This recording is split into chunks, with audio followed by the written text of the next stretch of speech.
성도님들 안녕하십니까? 오늘 함께 묵상할 말씀은 사사기 4장입니다. 사사기 4장은 여선지자이며 사사인 드보라와 그의 부름을 받은 군대 장관 바락에 관한 기사입니다. 에훗이 죽자 이스라엘 백성들은 다시 악에 빠지고 마침내 가나안 왕 야빈에게 20년 동안이나 학대를 받게 되었습니다. 백성들의 회개의 부르짖음이 하나님께 들리자 하나님께서는 여선지자 드보라를 사사로 세우셨습니다. 드보라는 그의 조력자인 바락과 함께 야빈의 군대 장관 시스라를 공격하여 승리를 얻게 됩니다. 시스라는 홀로 도망치다가 헤벨의 집에 들어가게 되고 헤벨의 아내 야엘에게 죽임을 당하면서 가나안 왕 야빈도 멸망을 당하게 됩니다. 하나님께서는 연약한 두 여인을 통해서 이스라엘을 구원하셨던 것입니다. 그 누구도 나는 약해서 하나님의 사업을 할 수 없다고 말할 수 없는 것입니다. 사사기 4장 1절입니다. 에훗의 죽은 후에 이스라엘 자손이 또 여호와의 목전에 악을 행하매. 에훗이 죽은 후 이스라엘 자손은 또다시 하나님의 목전에서 악을 행하였습니다. 에훗이 죽은 후 모든 것이 달라진 것입니다. 에훗이 살아있을 때는 철병거 900대를 보유하고 있었던 가나안 왕 야빈도 감히 그들을 넘보지 못했습니다. 에훗이 살아있을 때는 백성들도 감히 악을 행할 생각을 하지 못했습니다. 한 사람의 영적인 지도자가 백성들에게 얼마나 큰 축복이 되는지 알 수 있는 것입니다. 오늘날 우리들은 한 사람 한 사람이 영적인 사람이 되어야 합니다. 영적인 성도들이 모인 교회는 사탄도 넘볼 수 없는 교회가 되기 때문입니다. 사사기 4장 3절입니다. 야빈 왕은 철병거 900승이 있어서 20년 동안 이스라엘 자손을 심히 학대한 고로 이스라엘 자손이 여호와께 부르짖었더라. 가나안 지방의 왕들이 가지고 있었던 철병거는 그 당시 최고로 강력한 무기였습니다. 보통 말에 철갑을 두른 두 필의 말이 끄는 철병거는 그 바퀴에도 날카로운 갈고리를 장치해서 보병의 접근을 막았고 병거 안에는 중무중한 두세 사람의 군인이 타고 있어 적진을 향해 돌격하면 아무도 그 철병거를 막을 수 없었습니다.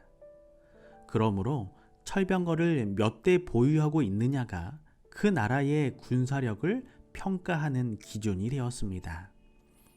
가나안 왕 야빈은 철병거 900대를 보유한 막강한 군사력을 자랑하고 있었습니다.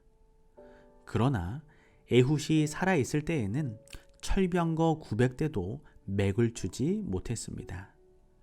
하나님이 도우시는 한 사람의 지도자가 철병거 900대보다 더 강력했던 것입니다. 우리에게는 하나님이 계십니다. 사탄의 유혹이 아무리 강력해도 우리가 하나님을 온전히 믿고 의지한다면 우리는 두려워 떨 것이 없습니다.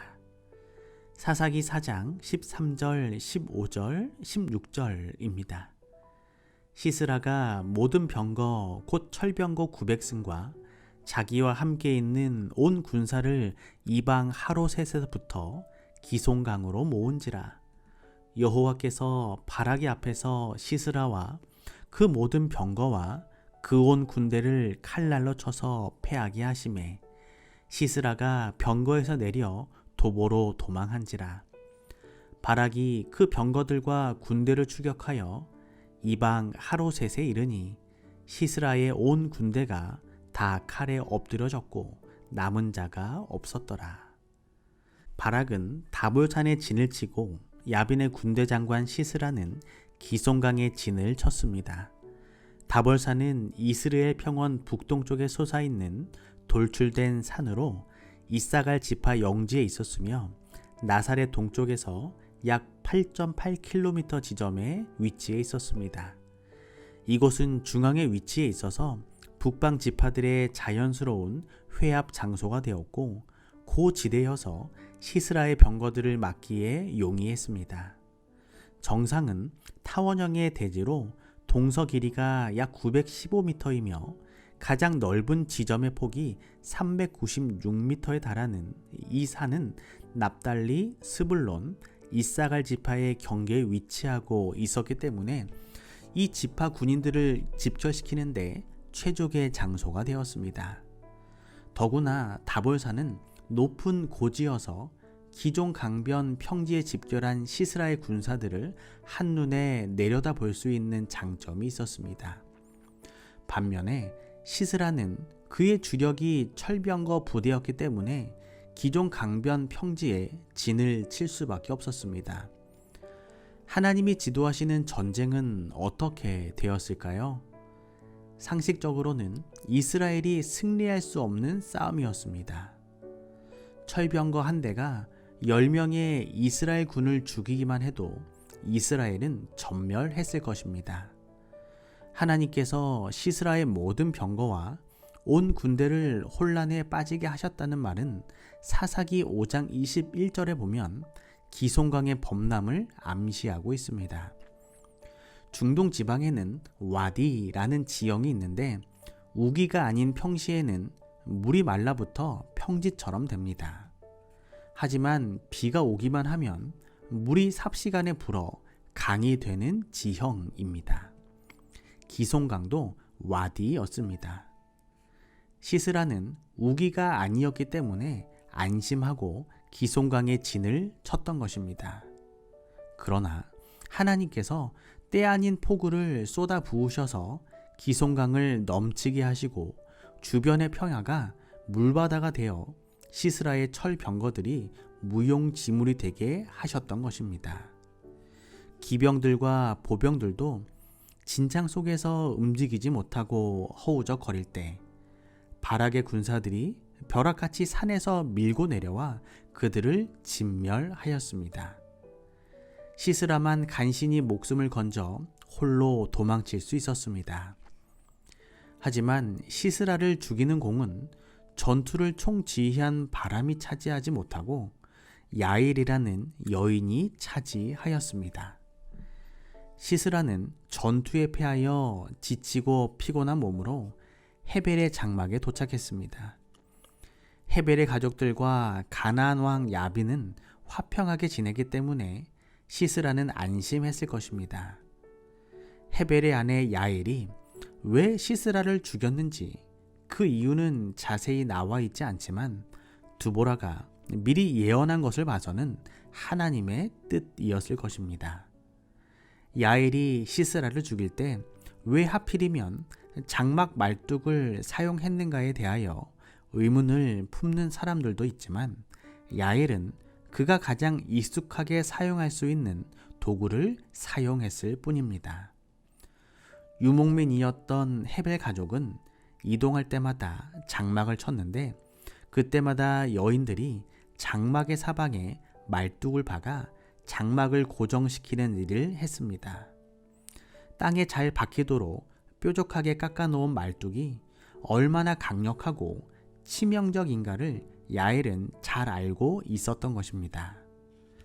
수십 년 동안 수많은 용사의 어떤 강력한 무기도 그를 해치지 못했던 전쟁 영웅 시스라의 머리를 한 여인이 말뚝을 통해 뚫은 것입니다.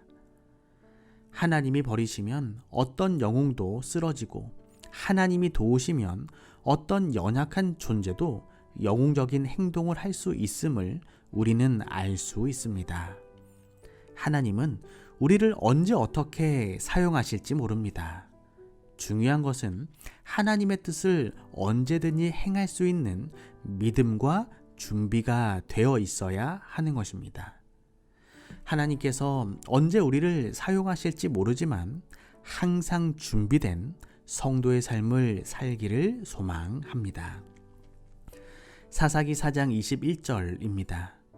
그가 곤비하여 깊이 잠든지라 헤벨의 아내 야엘이 장막 말뚝을 취하고 손에 방망이를 들고 그에게로 가만히 가서 말뚝을 그 살적에 박음해 말뚝이 꿰뚫고 땅에 박히니 시스라가 기절하여 죽으니라.